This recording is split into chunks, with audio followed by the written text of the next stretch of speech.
தூளுங்க,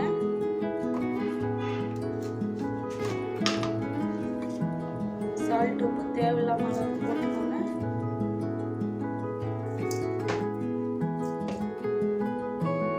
மிளகாத்தூளுங்க கம்மியாக போடுங்க, காரமாக இருக்கும்போது குழந்தைங்களும் சாப்பிட முடியாதுங்க. சிக்கன் மசாலாங்க ஒரு 3 ஸ்பூன் போடுங்க. மல்லித்தூளுங்க 1 ஸ்பூன் போடுங்க.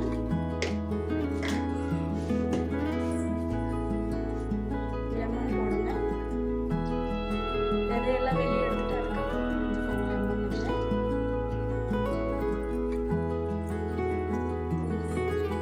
தயிர் பாருங்க, தயிர் ஊற்றிக்கோங்க.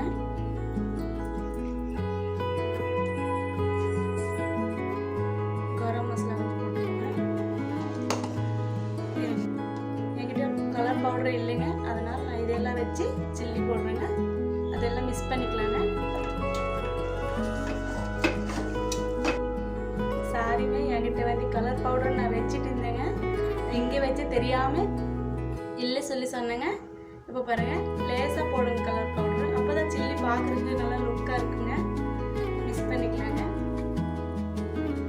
கலர் பவுடர் வந்து உடம்புக்கு நல்லா இல்லைங்க, அதாவது நம்ம கண்ணுக்கு ருசியாக இருக்கும், நம்ம பார்க்குறதுக்கு கண்ணுக்கு பார்க்குறதுக்கு லுக்காக இருக்கும்போது கலர் பவுடர் போடுறாங்க.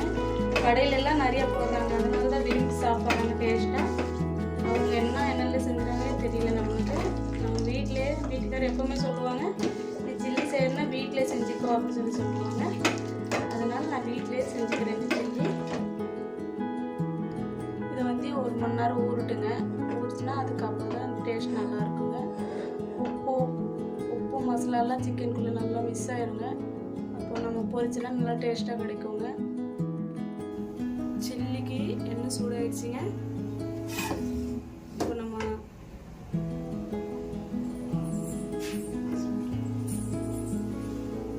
முதல்ல லெக் பீஸ் போட்டுக்கலாம்.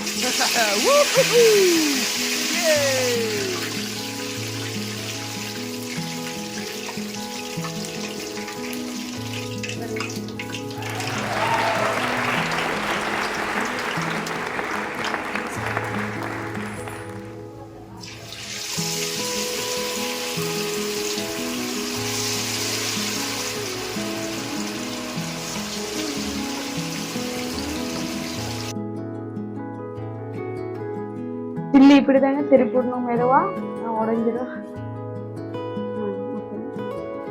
பாருங்க, கருவேப்பிலை தலையெல்லாம் போட்டாச்சுங்க. சில்லி நல்லா வெந்துடுச்சு. சிக்கன் எடுத்துக்கலாங்க.